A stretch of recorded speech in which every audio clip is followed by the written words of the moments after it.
Nini everyone, Zabora here. We're going to get on with our lesson, our next lesson, lesson 13. Forgive the hair, I just woke up and brushed it. You know, I swear to God, this fucking style would not be complete without a twig, so let's just stick that right in there, okay? Alright, so, you know, I did kind of go back and forth with a couple different ideas. In the last time that I did these videos, I kind of skipped over the herbalism part and went into specifically two stones, and that would be pyrite and lodestone. Here's one of my lodestones, okay? So, I didn't want to just focus on two minerals without going over all the other minerals. Oh, my stick fell out. There we go. So, this time around, what I did is I actually went through and got all of my info together about the different herbs, the different minerals, across the different paths that I identify with, which would be the Hoodoo, the European, and the Egyptian versions. Now, I specifically, I really did have a hard time including a lot of the herbs and stuff that is found in ancient Egypt, simply because, like, 90% of the attributes are to healing and health and that sort of thing, which was understandable because people were dying at like the age of 30. That was considered a long life, and hey, I'm 30, so you know, like, there's some stuff in here that I used, like natron for spirituality and cleansing and that kind of stuff, but a lot of it really was healing. Like, aloe was actually used for a perfume for the private parts of women, as well as to treat fever and plague. So, again, perfume and then healing. Fir, the tree, not F-U-R, F-I-R. A vaginal suppository made of fir resin, juniper, and an unidentified plant was used to help birth. So again, that's a health implication, to help ease birth and keep the mother and child healthy.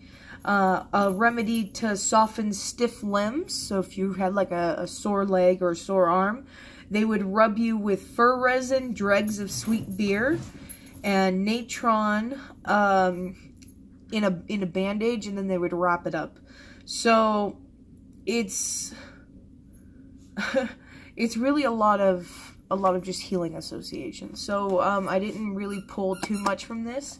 Mostly what I focused on was the cat ironwood, hoodoo herbs, and root magic, as well as the book Heka by David Rinkin, which I did send to Tut for her own review, but I did pull out what I could of that in regards to the stones and stuff like that.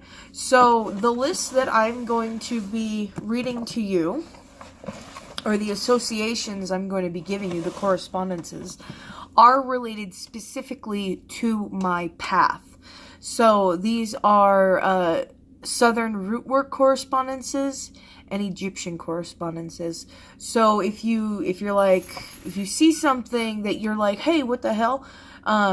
There's probably either an Egyptian association or a Hoodoo association for that.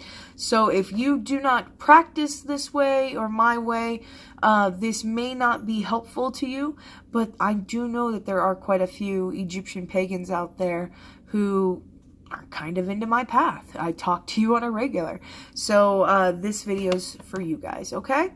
So, the first list that I'm going to be going over is going to be on spiritual, divinatory, cleansing, and lucky associations, okay? And that's only because it's kind of just this big long list, okay? So, I wanted to sort of break this up, and the next video that we'll do on protection and warding. So, I think this is going to be like a 5-part breakdown for the correspondences, just because, hey, look, we're already at 5 minutes and we haven't even started this shit. So, my stick moved. The first list that I'm going to go over is psychism, spirituality, contact with the dead, summoning and conversing with spirits. Okay? So you have anise, Anise, bay, black dog hair, camphor, celery, copal, dandelion, flax, Florida water, frankincense, holly, jasmine, mint, mugwort, mullein, star anise, tobacco, and whiskey. To write packs, you have bat's blood ink, dragon's blood ink, dove's blood ink, or colored pens and Sharpies. Yes, I did include colored pens and Sharpies underneath all the ink, because that is the main way that I write my spells. Okay? Besides, it's kind of funny to see all this, like, dragon's blood, bat's blood, dove's blood, colored Sharpie. I just thought it was funny. Alright, so the next list, or the next associations that we have are for divination, dreaming lucky, dreaming true, and to receive omens. Azurite, calendula, camphor, coffee, copal, frogs, poppy, star anise, tea, and tiger's eye. To cast off your own bad habits, eucalyptus, lemon, and hyssop. To change your luck around, hippo ivory and saltpeter. Now that's a perfect example of what I was talking about when I talked about combining the Egyptian and the hoodoo elements, okay? Because hippo ivory was actually carved by Egyptians into lucky talismans. And then saltpeter is a hoodoo associations to burn away the bad luck or change your luck around, really. Next one, to break up conditions. You have lemon balm and lemongrass. Those are excellent in breaking up conditions. To cleanse and purify.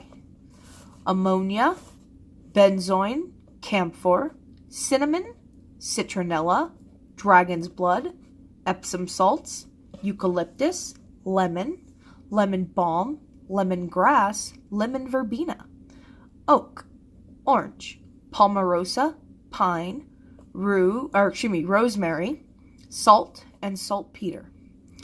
To receive blessings. Angelica, copal, Epsom salts. To attract good luck. Beans and peas, benzoin, calamus, cardamom, four-leaf clover, dragon's blood, fig, gold, holly, Hoyt's cologne, lodestone, magnetic sand, peony, rabbit's foot, red onion, rice, rose, silver dime, star anise, tobacco, and whiskey. So, as I usually, I'm just going to show you a couple little drawings I did here. So we have some roots, which I totally fucked up, but that's okay, and a leaf. And then obviously on this side we've got some beautiful little crystals, but that's for the protection and warding, okay? That'll be next week's video.